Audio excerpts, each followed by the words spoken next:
juste avant d'aller, je partais pour dire le rejoindre, j'ai pas besoin d'aller le rejoindre, il est en face de moi ce matin, pour vous dire que Nicolas Marceau abandonne l'idée de se lancer dans la course à la direction du Parti québécois, dans la nouvelle qui est tombée dans les dernières minutes. Docteur Mailloux? Oui, Catherine. C'est drôle, on dirait qu'il est midi. Pierre, oui. Et que vous êtes. Est-ce que vous êtes trompé d'heure ce matin? Écoute, j'ai failli me tromper d'heure. Peux-tu croire que je suis levé depuis 5h30? Ah oui? Je faisais ma revue de presse, puis j'étais tellement absorbé. Il y a des nouvelles extraordinaires, il y a des nouvelles questionnantes. D'ailleurs, je me suis permis de m'immiscer dans votre revue sportive.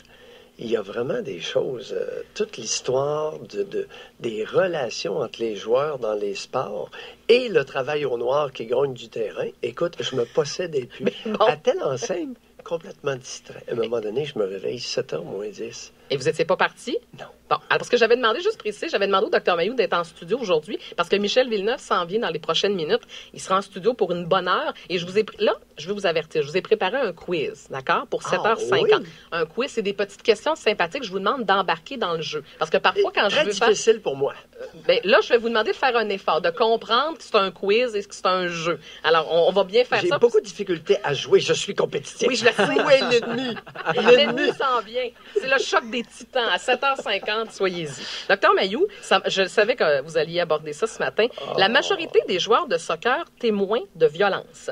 Alors, 9 joueurs de soccer québécois sur 10 ont été témoins d'insultes et de moqueries sur le terrain en 1 an. Et la très grande majorité ont vu des coups avec intention de blesser l'adversaire. C'est une nouvelle étude. J'adore les études qui sortent cette semaine. Je trouve que vraiment, ça nous solidifie comme société, Dr Mailloux. C'est intéressant de mieux se connaître afin de se voir tel que nous sommes. Bon, alors, suite à cette étude-là, effectivement, on a avantage à se questionner sur ce qu'est le sport de compétition et ce qu'est le sport de détente ou le sport récréatif.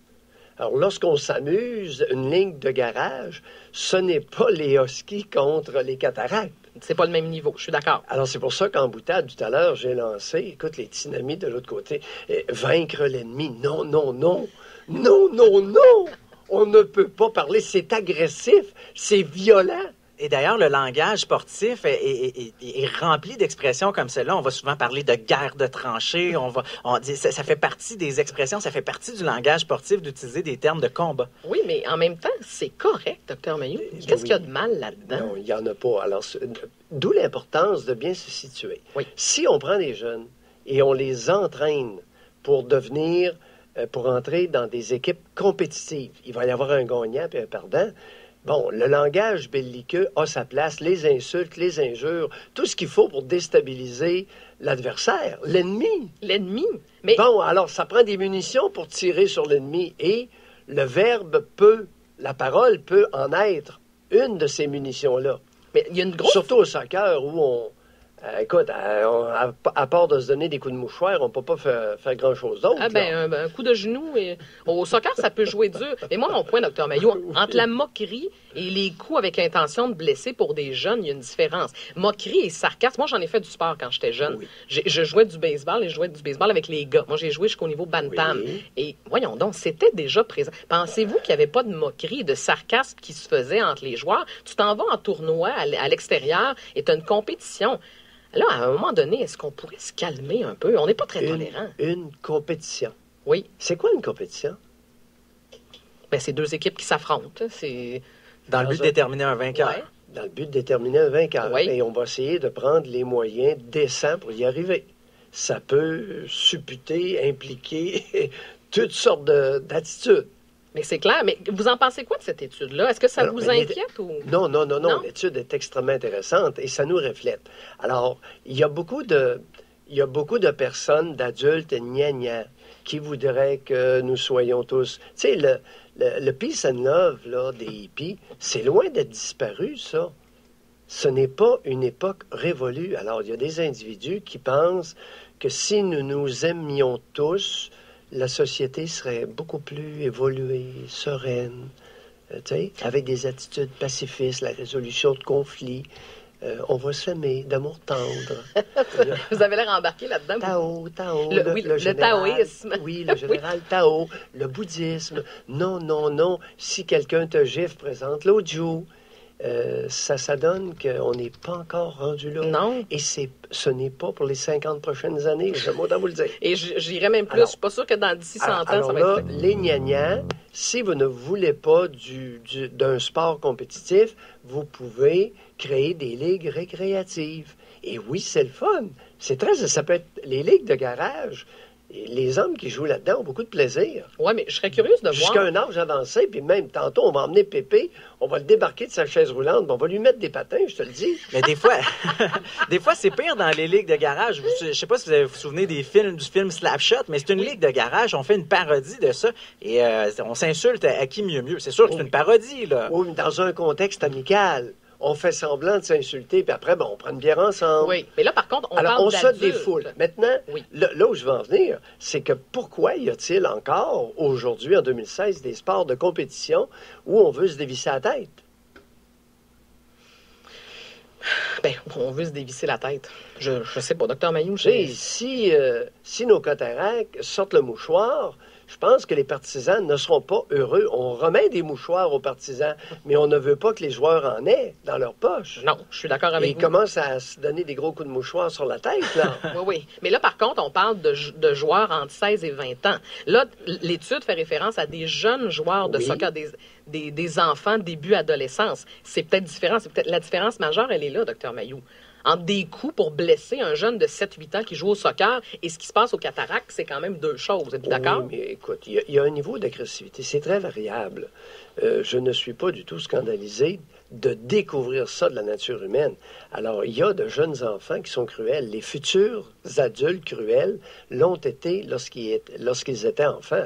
Il faudrait quand même pas se surprendre de ça, là. On ne fera pas de nature humaine demain matin, quelles que soient nos bonnes intentions. Docteur Mailloux, je veux vous entendre Oui. sur le fait qu'on ait refusé Dieudonné aux douanes hier. Vous en pensez quoi de Mais ça? La liberté d'expression, je vous entends déjà. T'es comme Paul Arcand. À un moment donné, en 2003, il me demande, il dit, ouais, ce matin, on va parler du racisme, docteur Mailloux. Il dit, Paul, tu veux ma mort? Mais non, Alors, mais non. Dieudonné, c'est la même chose. OK. Catherine, Non, je vais te réitérer le même propos. Ah bon, OK. Catherine, tu veux ma mort. Non, non. Cependant, Non. je vais répondre à ta question. Oui, mais là, attention, non, je veux pas qu'on rentre, mais est-ce que, parce qu'on a souvent parlé de la liberté d'expression. Oui.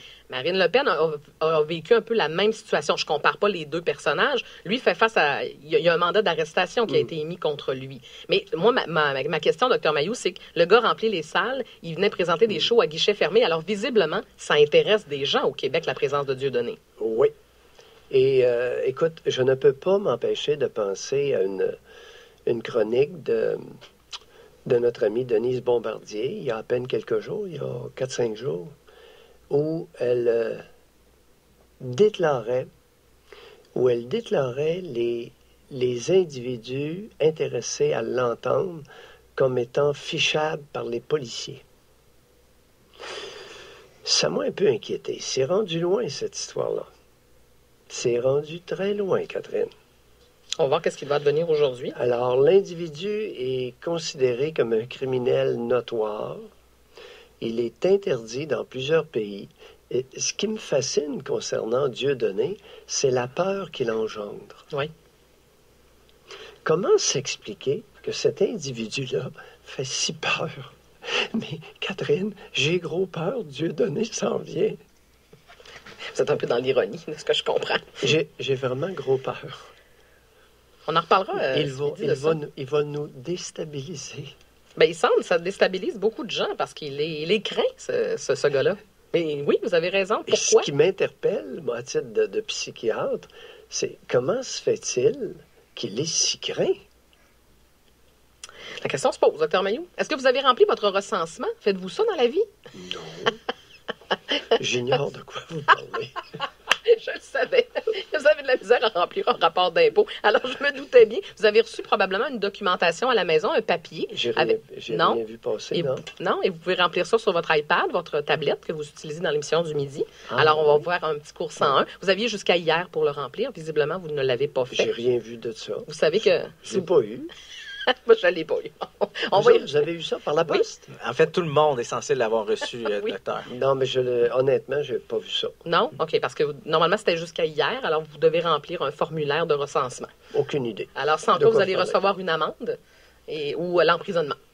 si vous ne remplissez pas. Mais vous allez avoir un rappel avant. Oui, oui. Il y a 2 rappels, mais c'est obligatoire de remplir ça. Non, j'ai dépouillé, je suis à temps pour le dépouillage de mon courrier. Rien. Rien. Bon. J'ignore de quoi vous parlez. Alors, il y a une personne au Canada qui a pas reçu son document et c'est le docteur oui, Mailloux. Je suis très sérieux. Docteur Mailloux, restez là. Quand est-ce que vous avez eu ça? Il y a combien La de temps? semaine dernière. Jeudi, à peu près. Moi, c'est rentré jeudi à la fin. Non? Non, ce n'est pas entré. Bon. On dirait que j'ai quelques doutes, mais c'est pas grave. On va vérifier tout ça. Oh, tu peux me croire là-dessus.